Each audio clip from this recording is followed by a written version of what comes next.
இது 2 hours ஊற வச்ச மூங்கு. இது பயத்தம்பருப்பு. இது மிக்சியில் அரைச்சிட்டு வந்துடலாம்.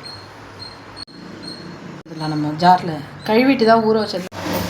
எவ்வளோ மெல்லிசாக கட் பண்ணணுமோ அப்படி கட் பண்ணணும். மெல்லிசாக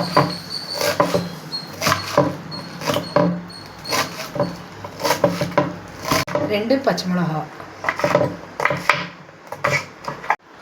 அரைச்சி வச்ச மூங் தால், இது பயத்தம்பருப்பு இதில் போட்டுக்கலாம்.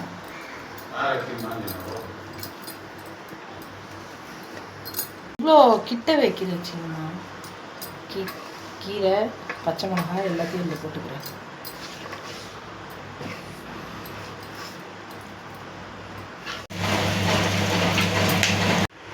கொஞ்சமாக சால்ட்டு,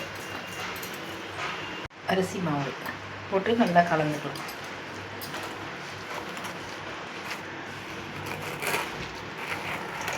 பார்த்திங்கன்னா இது ஏர் ஃப்ரையரில் வச்சுருக்கேன். இதை எடுத்து காட்டுறேன். சூப்பராக இருந்துச்சு. நல்லா கிறிஸ்பியாகவும் இருக்குது, நல்லாயிருக்கு.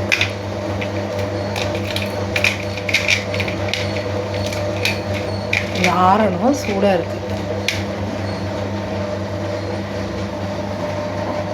பார்த்திங்கன்னா மொறுன்னு இருக்குது. இது முடிஞ்ச உடனே பின்னாடியும் மொறுன்னு இருக்குது, நல்லா இருக்குது. ஆனால் எண்ணெயில் போட்டு எடுத்தால் 20 நிமிஷத்துலேயே முடிஞ்சிடும், 10 நிமிஷத்தில். இது ஏர் ஃப்ரைனால் 20 நிமிஷம் லேட் ஆகுது, 10 நிமிஷம் எக்ஸ்ட்ரா ஆகுது. அவ்வளோதான், எண்ணெய் இல்லாமல் செய்கிறது. தேங்க்யூ.